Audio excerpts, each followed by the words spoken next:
So today we are blocking down some L series epoxy. This is L411 and L418 mixed together. This is kind of a lighter blue. So this is L411 and this is the mix. So L series epoxy, we're blocking this car down with 240. So we just did body work on this car. We did all the panel to panel blocking, things like that. First round of filler work. This is where the car's at. We are blocking this down with 240. Sometimes we start with 150, reprime the whole car. This one looked really good in primer, so we decided we're going to start cutting it with 240 to try to save that extra step. And what we're doing now, we're blocking with 240. We've got a few spots here and there where we had to fix some things, and once we have the whole car blocked down, we'll come in and spot prime those areas, block that again, then the car will come apart, go on the rotisserie.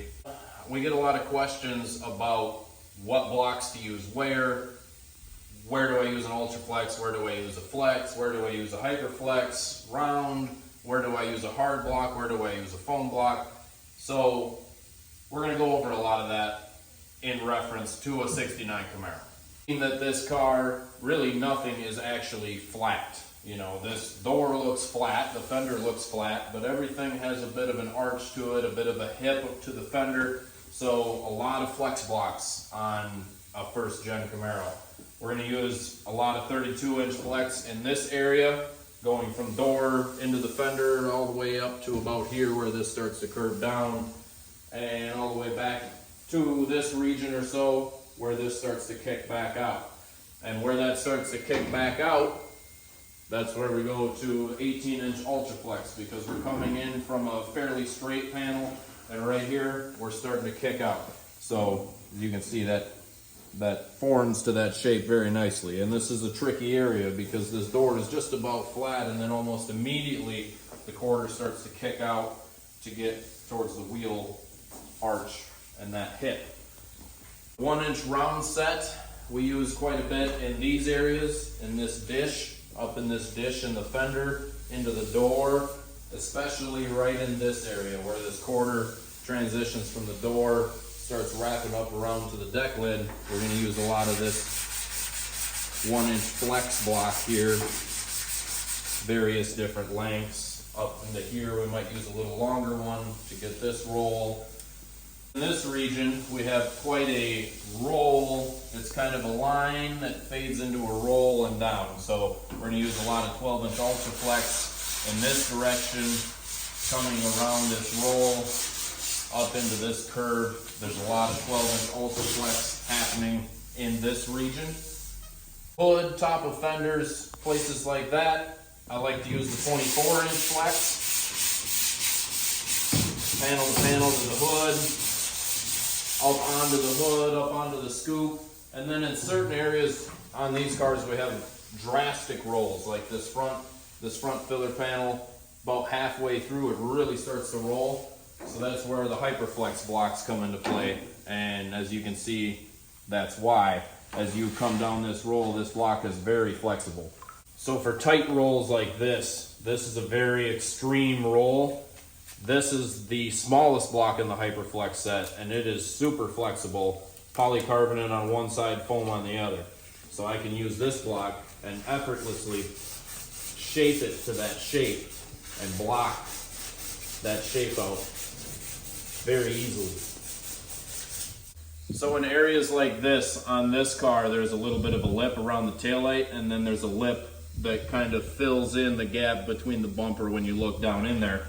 And this is actually one of the mini wet sand detail set blocks, but we use them a lot during body work also. Areas like this where it's very difficult to use a hard block because there's two lines. This starts to roll out and down.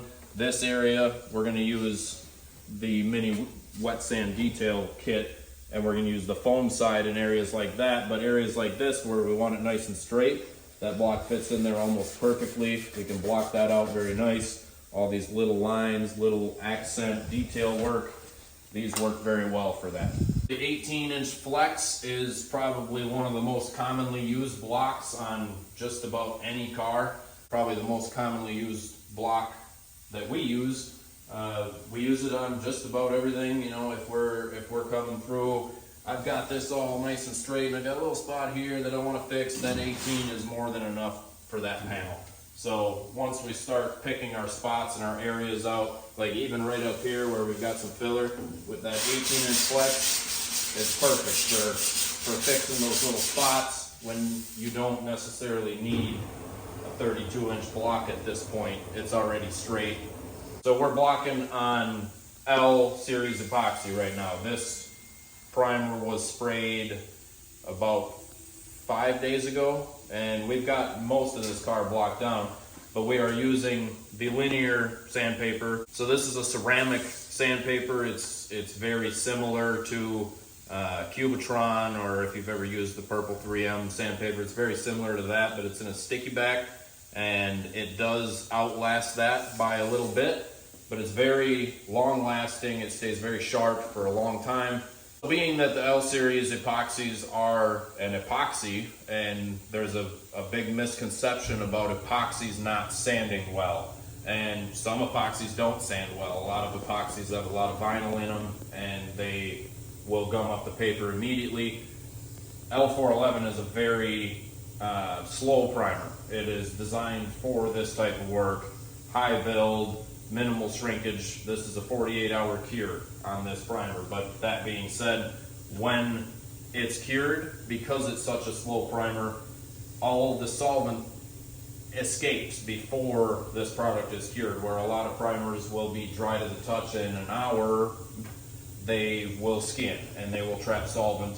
Once you break that open, it's going to start shrinking a little bit, especially once it's painted out in the sun. If you primed over some deeper scratches, you will see those later. The L series primers, you will not have that. There's 76% solids, very minimal shrinkage, but there's a big misconception with how epoxies sand, and this is a high build epoxy meant to be used over bare metal, meant to be used over filler work. So we have one product. As far as sprayable product, we have one product from metal up. And when I sand this, as you can see, it powders very nicely. It's not plugging the paper at all. It sands very well.